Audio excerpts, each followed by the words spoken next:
Thank you गुरुजी, जय गुरुजी। गुरुजी को कोटि कोटि प्रणाम। गुरुजी ने मुझे अपने से 2003 में जोड़ा।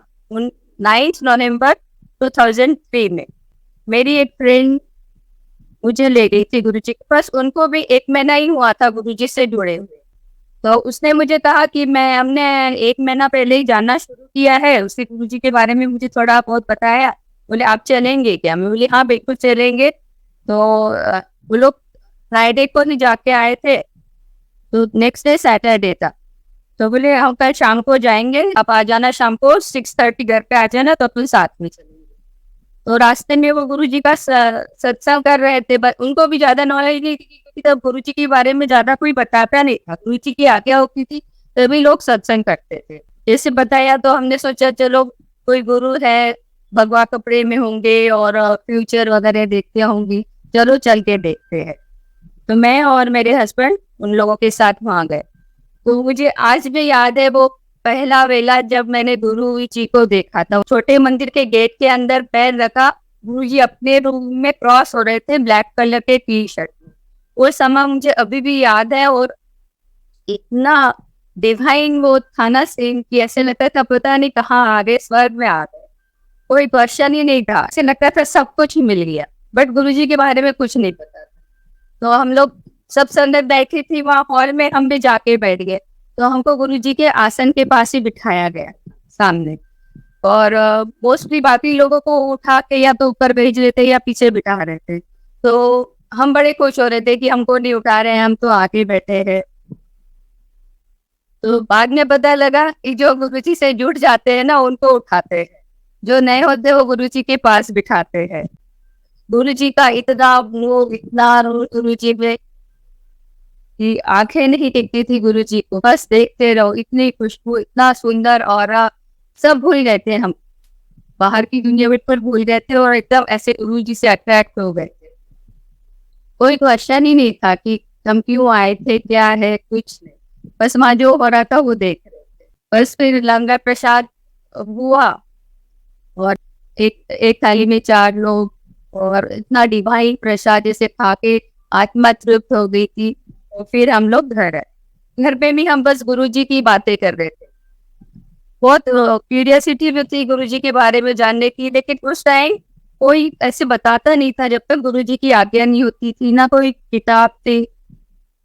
तो वो प्रैक्टिकली होता था, तब तो एक्सप्लोर होता था, गुरुजी एक्सपीरियंस कराते थे तभी पता लगता था। इतना अट्रैक्शन हो गया था कि हम रोज जाने लगे। थर्सडे, फ्राइडे, सैटरडे, संडे, चारों दिन हम गुरुजी के जाते थे। एक दिन गुरुजी के में 2 अंकल आए थे चंडीगढ़ से, तो उनको गुरुजी ने कहा था तुम अपना सत्संग सुनो। तब उन्होंने अपना सत्संग सुनाया। तब तब हमको थोड़ा गुरुजी के बारे में पता लगा कि गुरुजी ऐसे ब्लेस करते हैं, गुरुजी ये है। तब ऐसे लगा कि हमने किताबों में, पुराणों में ही सुना था कि भगवान ऐसे कल्याण करते, यहाँ तो साक्षात हो रहा है। तो इतना अच्छा लगा कि हम कितनी अच्छी जगह आ गए। दूर अंकल ने अपना सत्संग किया था, उनका हार्ट अटैक, गुरुजी ने समोसे खिला के टेक किया था। तो मेरे लिए तो वो सत्संग सुनकर मैं इतना वो हो गई थी कि मैं अपने वो बताती हूँ, मेरे हस्बैंड को 30 की एज में हार्ट अटैक आया था, 3 अटैक आए थे। बहुत यंग एज में अटैक आना उस टाइम में बहुत कॉमन नहीं था। मेरे लिए भी एकदम जैसे मेरी दुनिया हिल गई थी ऐसे था। और उस टाइम इतनी यंग एज में बाईपास भी नहीं होता था, बलूनिंग नया नया आया था। तो वो बलूनिंग ट्रीटमेंट हुआ था 30 की एज में। बहुत गॉड फेयरिंग थी उस टाइम, बहुत डरती थी हर चीज में कि कभी कुछ हो नहीं जाए। जो बोलता था देवी को मानो, रामदेव बाबा को मानो, हनुमान जी को मानो, जो बोलता था मैं करती थी, डर के मारे, बहुत डर के रहती थी। मेरी जिंदगी जैसे तलवार की नोक पे चल रही हो। बच्चे मेरे बहुत छोटे थे दोनों, तो मुझे हर टाइम यही चिंता रहती थी कि अटैक आया है तो अंकल को बिल्कुल भी स्ट्रेस नहीं देना है, हर चीज में ध्यान रखना है। घर में भी मैं खाने का भी बहुत ध्यान रखती थी, बच्चों को भी तला हुआ नहीं देती थी। एकदम जैसे हार्ट पेशेंट के लिए खाना बनता था वो हम सब खाते थे। और बहुत ज्यादा शिव भक्ति में लग गई थी। मुझे बच्चे भी बचा सकते हैं।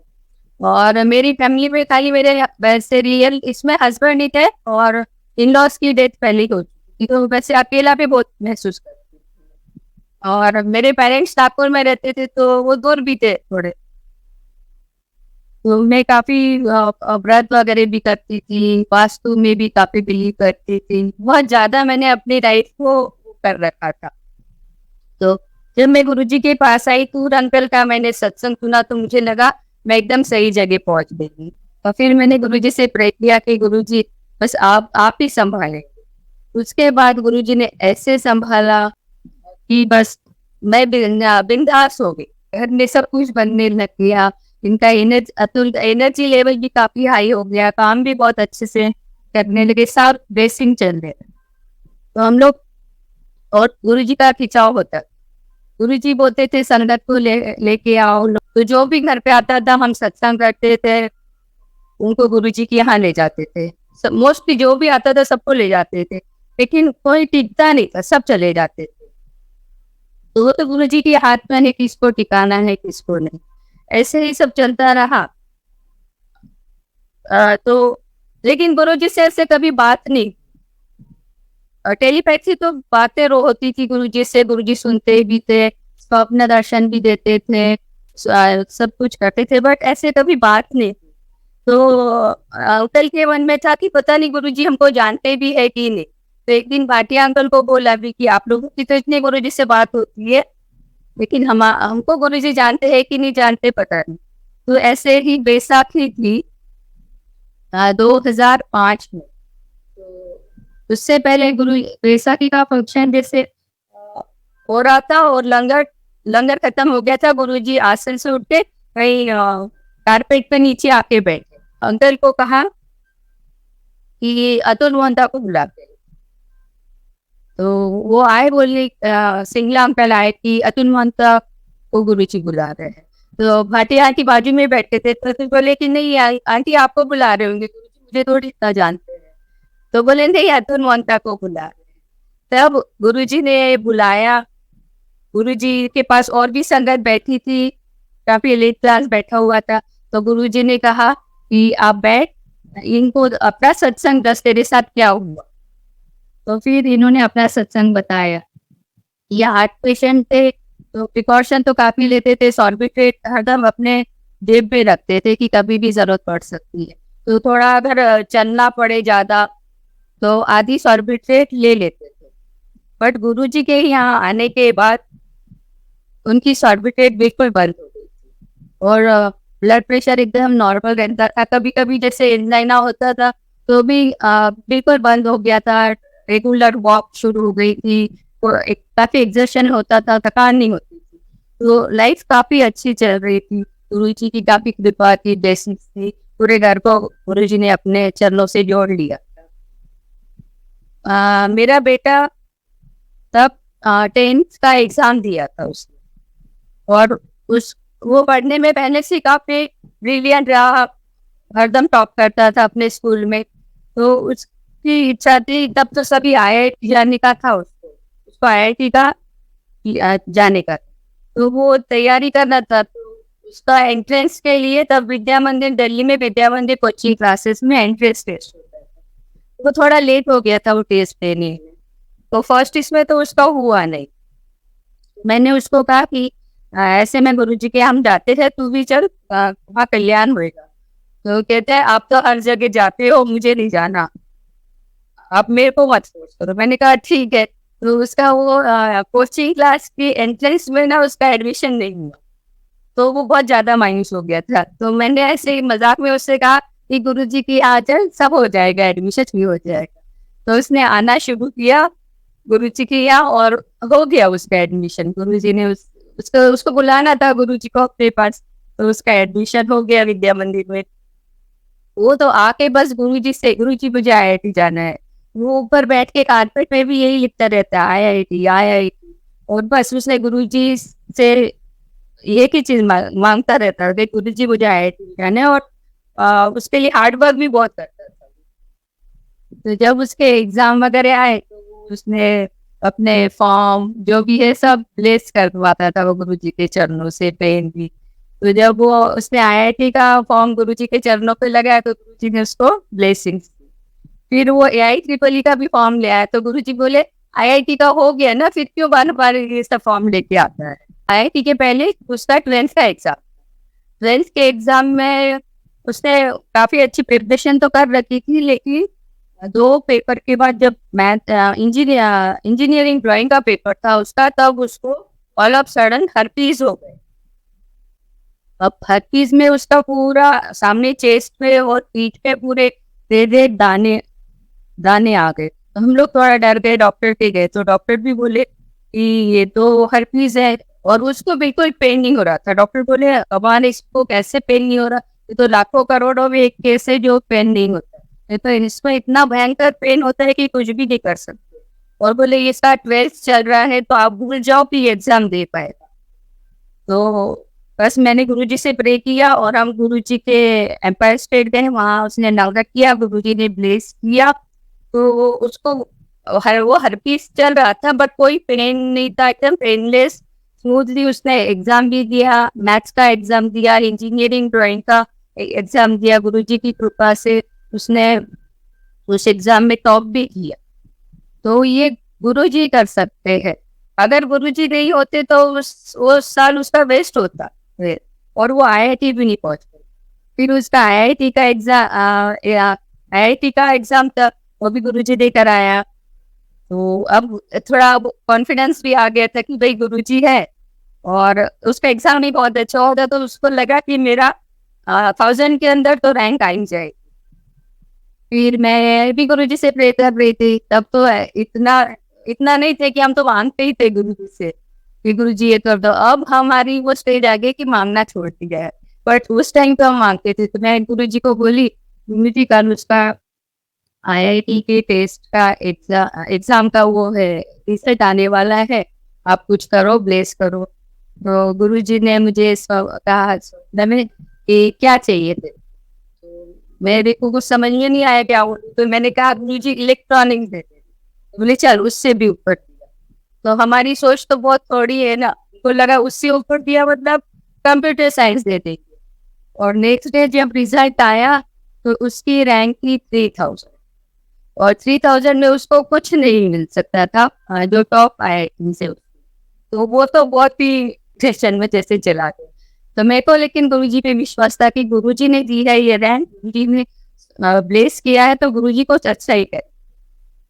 तो फिर गुरुजी के पास गए हम शाम को, गुरुजी को बताया गुरुजी ऐसी रैंक आई, कहीं गुवाहाटी नहीं मिल जाए।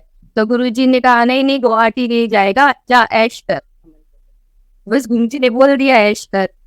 फिर जब इसके काउंसलिंग के लिए गए हम, तो अब ये था कि भाई 3000 में अब क्या मिलेगा। वहां जाके देखा तो गुरुजी ने उसके लिए नया एक शुरू करवा दिया कोर्स, इकोनॉमिक्स करते। नहीं तो आईआईटी में कभी इकोनॉमिक्स नहीं होता, वो फर्स्ट टाइम फर्स्ट गुरुजी ने शुरू करवाया।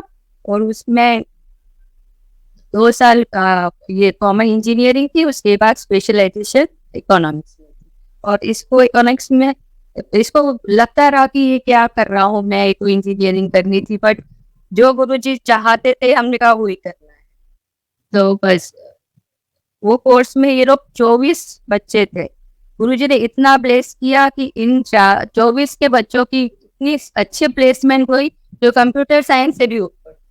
तब पता चला कि गुरुजी ने क्या कहा था कि जाओ उससे भी ऊपर दिया। तो उसके बाद समझ में आया कि हमारी सोच बहुत ऊपर है, जो गुरुजी देते हैं उसमें हमको मांगना भी नहीं चाहिए, उन्हीं के ऊपर छोड़ दो। तो काफी ब्लेस किया, वो भी काफी जुड़ गया गुरुजी से। आईआईटी भी उसने काफी अच्छे से वहाँ पे गुरुजी की ब्लेसिंग से अच्छे से की। अब मैं अपनी बेटी का सुनाऊंगी, वो भी जब गुरुजी के हम जाने लगे तो वो 6th-7th क्लास में थी। वो थोड़ी शाई थी उस टाइम पे, और पढ़ने में भी मतलब वो उसका मन नहीं लगता था। और ये जो उसका ब्रदर अमन है वो काफी तेज था, पढ़ने में भी टॉप था, तो स्कूल में भी थोड़ा कंपैरिजन होता था, तो वो और ज्यादा वो हो रही थी। फिर वो उसने हमारे साथ गुरुजी के यहाँ जाना शुरू किया, वो गुरुजी से काफी जल्दी जुड़ गई, गुरुजी उससे काफी टेलीपैथिकली बात करते थे। गुरुजी ने उसको इतना ब्लेस किया, उसका कॉन्फिडेंस लेवल बढ़ाया, उसको पढ़ाई में इतना हेल्प किया कि जो 68% ला पाती थी, उसको 90-95% तक गुरुजी दे गए। वो स्कूल में भी टॉप करने लग गई, स्कूल में हेड गर्ल बनी, स्कूल में डिबेट टीम में उसने काफी वो किया। तो गुरुजी की इतने ब्लेसिंग थी, काफी गुरुजी मतलब काफी हम उसमें चेंज देखते थे, और जो भी बात होती थी वो गुरुजी से करती। तो उसकी जो भी प्रॉब्लम थी काफी जिंदगी थी, उसके भी काफी अलग सत्संग। तो ऐसे फिर उसका 12th का एग्जाम आया। तो अब 12th क्लास आया तो उसको ये था कि अब क्या ले। सब कहते थे इंजीनियर ले, लेकिन उसको साइंस में नहीं जाना था। तो फिर गुरुजी को पूछा तो गुरुजी बोले तू जो चाहेगी ना वो तू करे। गुरुजी ने जब बोला, मैं तो बोले मुझे नहीं पता मैं क्या चाहती हूँ। तो फिर गुरुजी ने उसको इकोनॉमी इसमें कॉमर्स में एडमिशन दिया। कॉमर्स डीयू में ऑनर्स में, बीकॉम ऑनर्स में उसका एडमिशन हुआ। 95% उसको 12th में, जो कि बहुत बड़ी बात थी उसके लिए। बाकी उसने कहीं का भी फॉर्म नहीं भरा था, खाली बीकॉम ऑनर्स का ही फॉर्म भरा था।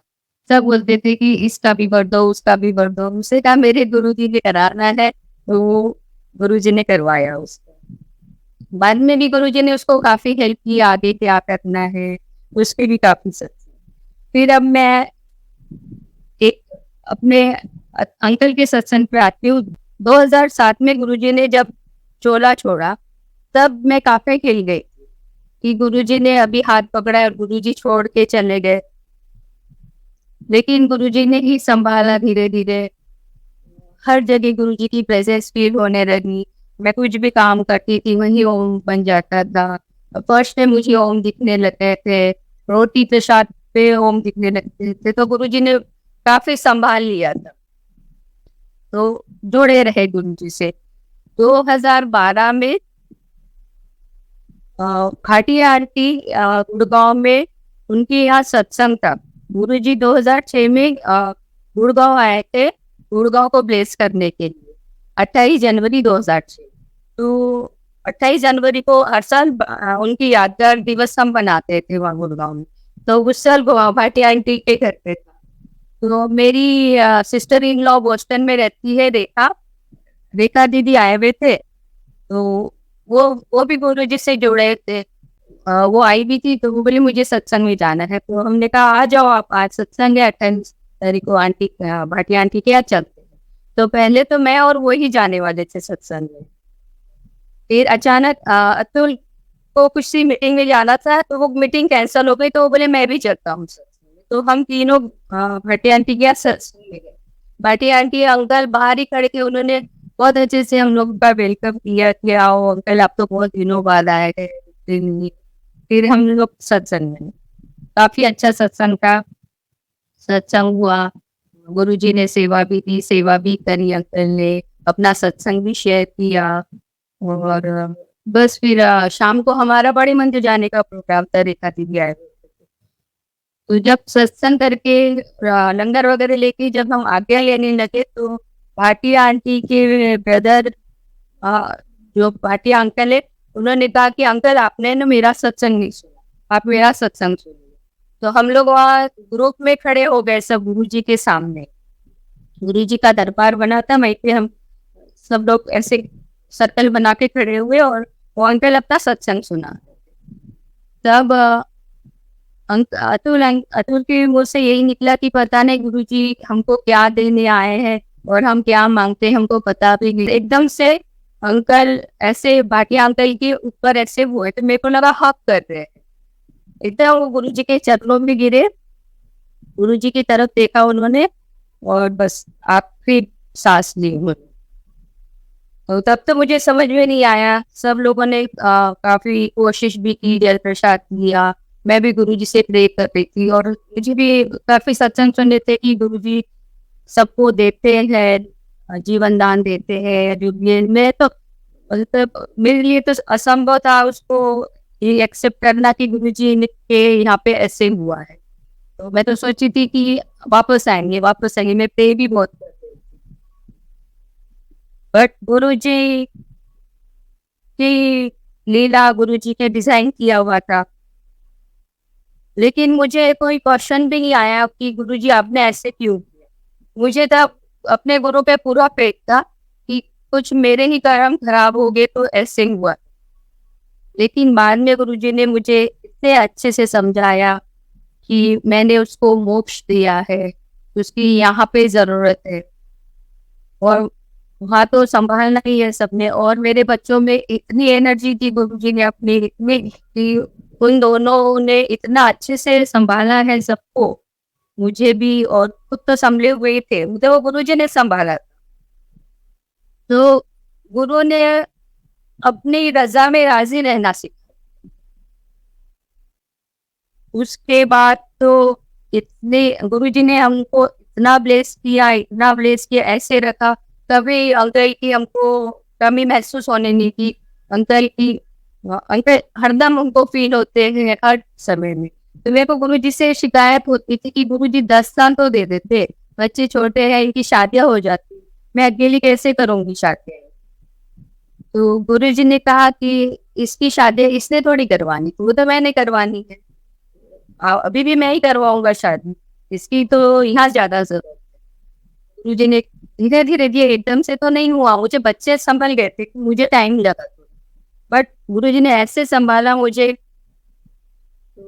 तब हम फिर मैं और अदिति 2 साल हम दिल्ली अकेले रहे। मेरा बेटा बॉम्बे में नोमुरा में तब जॉब लग गई थी उसकी, काफी अच्छी जॉब गुरुजी ने दिलाई थी उसको। तब गुड़गांव के गुरु परिवार ने हमको काफी संभाला। गुरु पर मतलब गुरु पर हम दोनों लड़कियां वहाँ रहती थी दिल्ली में, लेकिन गुरु परिवार ने इतने अच्छे से संभाला कि हमको बिल्कुल कमी महसूस नहीं होने। तो मेरी इच्छा थी कि मैं दिल्ली में ही रहूं। मैं चाहती थी कि अमन दिल्ली आ जाए, उसको यहाँ पर मुझे जॉब दिला दे। मैं दिल्ली नहीं छोड़ना चाहती थी क्योंकि मैं बड़ा मंदिर छूट जाता है मुझे। बट गुरुजी ने कुछ और ही डिजाइन किया हुआ था। तो हमने बहुत कोशिश भी करी, पर दिल्ली में उसको जॉब नहीं मिली। तो मैं और मेरी बेटी 2014 में हम मुंबई आए उसके अमन के पास। तो अमन के पास आने के बाद बड़ा मंदिर मेरे को लगता था मैं बहुत मिस करूंगी, कैसे होगा गुरुजी। तो हमने थोड़ा घर में ही सत्संग करना शुरू किया। तब बॉम्बे में महीने में एक बार सत्संग होता था, लेकिन हमारे आने के बाद तुरंत ही बॉम्बे में हर हफ्ते सत्संग होने शुरू हुए और संगत भी काफी जुड़ने लगी। जैसे एम्पायर स्टेट में 200-300 लोग होते थे, वैसे बॉम्बे में भी होने लगी। और बॉम्बे की सत्संग इतने अच्छे से हम लोगों को वेलकम किया, इतना ध्यान रखा, इतना प्यार दिया, जो गुरुजी ने मुझे बहुत अच्छे से याद। मेरे बेटे को 2 साल हो गए थे जॉब करते हुए, उसको बाहर से एमबीए करना था। तो अब मुझे लगता था कि अभी अंतर है नहीं और पूरी जिम्मेदारी इस पर आ गई है घर की, तो अब ये एमबीए कैसे करेगा। मैंने कहा गुरुजी इसको एमबीए करना था, अब कैसे होएगा, अब तो नहीं कर सकता। तो गुरुजी बोले क्यों नहीं करेगा, करेगा, एमबीए भी करेगा ये। तो उस क्या हुआ अंकल को गुरुजी ने अपने चरणों में लेने के बाद रिश्तेदारों ने भी मेरे पीछे शुरू हो गए कि बेटे की शादी कर, बेटे की शादी कर। तब मैंने फिर उनके प्रेशर में आके उसका बायोडाटा बनाना शुरू किया। तो गुरुजी ने कहा अभी नहीं बनाना, अभी टाइम नहीं आया है, हमने बंद कर दिया। फिर गुरुजी ने कहा कि इसको मैंने एमबीए भी कराना है और तुम दोनों को यहाँ पे भी तुम्हारा ध्यान रखना। तो उसको ये था कि भाई मैं चला जाऊंगा तो ये दोनों बॉम्बे में अकेली हो जाएगी। तो गुरुजी ने कहा नहीं, तेरा एमबीए भी होएगा, इन दोनों का ध्यान हम रखेंगे। तो गुरुजी ने उसको एमबीए में शिकागो बूथ में एडमिशन दिलाया, स्कॉलरशिप पे गया वो। और उसने गुरुजी ने हमको बॉम्बे में भी इतने अच्छे से रखा, पूरी संगत ने हमारा ध्यान रखा, मंदिर में सेवा बख्शी। तो 2 साल कहाँ गए मुझे पता ही नहीं चला, इतने अच्छे से गुरुजी ने रखा। और वहां पर भी उसका एमबीए बहुत स्मूथली कराया। गुरुजी ने उसको इतना ब्लेस किया, रघु राम राजन के साथ काम करने का गुरुजी ने उसको मौका दिया। और फिर एमबीए करके जब वो वापस आया तो मैंने कहा गुरुजी अब इसकी शादी का टाइम हो गया, अब आप ही कराएंगे, मेरे तो बस में नहीं है इसकी शादी कराना। तो गुरुजी ने कहा तू चिंता मत कर। तो हमने फिर गुरुजी ने कहा तो बायोडाटा बनाया और ऑनलाइन सर्च करना शुरू किया। तब ये न्यूयॉर्क में था। इसकी जॉब लगने के बाद पूरी इंटर्नशिप के लिए गया था। जॉब तो इसने इंडिया की ही थी, बैंकॉक में।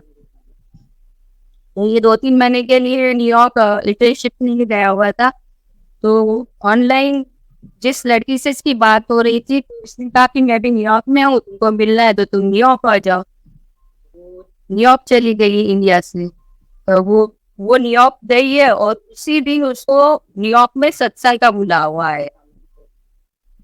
और वो सत्संग चोपड़ा अंकल के यहाँ। वो कंफ्यूज था कि मैं लड़की से मिलने जाऊँ कि सत्संग में जाऊँ। उसने मुझे फोन किया, क्या करूँ? तो मैंने कहा तू उन लड़की से पूछ ले कि वो चलेगी क्या सत्संग में। अरे ठीक है, ये ऐसे थोड़ी होता है, फर्स्ट टाइम तुम मिल रहे हो और लड़की को बोलो सत्संग में चलेगी तो कैसे जाएगी। फिर भी मैंने कहा तू पूछ तो सही। तो उसने पूछा तो वो तुरंत मान गई, हाँ चलूंगी सत्संग में। ये भी गुरुजी का ही डिजाइन किया था, गुरुजी ने ही चुना था। वो चोपड़ा अंकल के यहाँ सत्संग में गए दोनों। चोपड़ा अंकल को सुबह से गुरुजी ने बोला है कि कोई आने वाला है तुम्हारे यहाँ और तुमको ये गुरुजी की ब्लेस की हुई एक पुरानी गुरुजी का स्वरूप ये तुमको उसको देने का। जब वो गई तो गुरुजी को भी चोपड़ा अंकल को भी समझ में आया कि गुरुजी सुबह से मुझे बोल रहे हैं कि कोई आने वाला है और उसको ये स्वरूप ब्लेस करके ब्लेसिंग्स दे। तो उसको वो तो स्पिरिचुअली इतना जुड़ गई गुरुजी से फर्स्ट मीटिंग में ही। और इतनी गुरु सत्संग किया चोपड़ा अंकल के साथ, वो 3 घंटे वो। और गुरुजी चोपड़ा अंकल ये उसको ब्लेस करके वो गुरुजी का स्वरूप किया। फिर मुझे था कि भाई गुरुजी की चुनी हुई है, तो गुरुजी ने मुझे भी बटरफ्लाई आके दर्शन किया कि नहीं यही लड़की है। तो ऐसे गुरुजी ने शादी करवाई। इतनी अच्छी शादी करवाई गुरुजी ने, इतनी ब्लेसिंग्स थी गुरुजी की कि मैं सोच भी नहीं सकती। ना मैं लड़की देख सकती थी और ना ही इतनी अच्छी शादी हो सकती थी गुरुजी की। और साथ साथ गुरुजी ने मेरे बेटी की भी शादी की। बेटी तब जॉब कर रही थी यहाँ बॉम्बे में। गुरुजी की कृपा से बहुत अच्छी उसका जॉब मिली थी। तो वो लड़का उसी का बॉस था। तो बट रिलीजन का था वो मुस्लिम बोरी। तो उनकी भी फैमिली में प्रॉब्लम थी और मुझे भी था थोड़ा। और ये उसको भी नहीं, अदिति को भी थोड़ा था कि कैसे होएगा। बट गुरुजी ने कहा था कि इसी के साथ तेरी वो ईद दिवाली है। और आज वो जो मेरा जवाई है वो इतना अच्छा इंसान है कि मैं अगर चाहती ना तो भी मैं ढूंढ नहीं पाती जो मुझे आज गुरुजी ने दिया है। मतलब इतना इंसानियत है उस बच्चे में कि बस गुरुजी का ही बच्चा है वो। तो ऐसे गुरुजी ने मुझे बहू भी बख्शी है और जवाई भी बख्शा है और जिंदगी इतनी मस्त कर दी है, इतनी निष्फिक्र कर दी है कि मैं बस गुरुजी में ही रहना चाहती हूँ, गुरुजी की रजा में ही राजी रहना चाहती हूँ। तो गुरुजी ने ऐश भी कराई है। गुरुजी ने मुझे अमेरिका भी बुलाया था, तो जहाँ अमेरिका में जाती थी वहाँ गुरुजी के सत्संग। स्पेन भी गई तो वहाँ भी गुरुजी के सत्संग। तो हर जगह गुरुजी ने बहुत मजे भी करवाए हैं। गुरुजी ध्यान भी बहुत देते हैं। और गुरुजी ने इतना ज्यादा ट्रांसफॉर्म कर दिया है मुझे कि गुरुजी ने मुझे कहा था कि कभी भी दुख आए तो उसे मेरा प्रसाद समझ के ग्रहण करो, एक्सेप्ट करो और आगे बढ़ो। तो वो भी हिम्मत अब गुरुजी ने दी है मुझे। दुख में भी अब हिलते नहीं। और गुरुजी ने ये भी कहा था मेरे को कि कोई हर्ट भी करता है ना तो उसको रिएक्ट मत करो, वो तुम्हारे कर्म काट रहा है, तुम रिएक्ट करके अपने कर्म बढ़ा रहे हो। तो पहले तो ये बहुत मुश्किल था मेरे लिए कि कोई मुझे कुछ भी हर्ट कर रहा है और मैं जवाब नहीं दूं। बट अब मुझे बहुत गुरुजी ने निभा कर दिया है। और मैं गुरुजी से प्रे करती हूँ कि शक्ति दो, तो गुरुजी उसको इतना अच्छे से मुझे उसमें से निकाल देते हैं, निष्फिक्र कर दिया है। जैसे जिंदगी में एक ठहराव सा आ गया। गुरुजी कहते सबसे प्यार करो, अपने हेल्पर को भी अपने जैसा समझो। उसको भी गुरुजी से जोड़ती हूँ, उससे शब्द वो आती है तब शब्द चला देती हूँ, तो वो भी गुरुजी करती रहती है। तो बहुत अच्छा लगता है, बस ऐसे लगता है सारे दिन गुरुजी में ही हो। और बॉम्बे मंदिर ने भी बहुत अच्छे से मेरे को गुरु जी ने सेवा बख्शी है। बहुत प्यारी संगत है, बहुत अच्छे से रखा हुआ है। तो गुरु जी का जितना शुक्राना करूँ उतना कम। वही सोचती हूँ, अगर गुरु जी नहीं होते तो पता नहीं क्या होता। गुरु जी है तो किसी भी चीज की चिंता नहीं।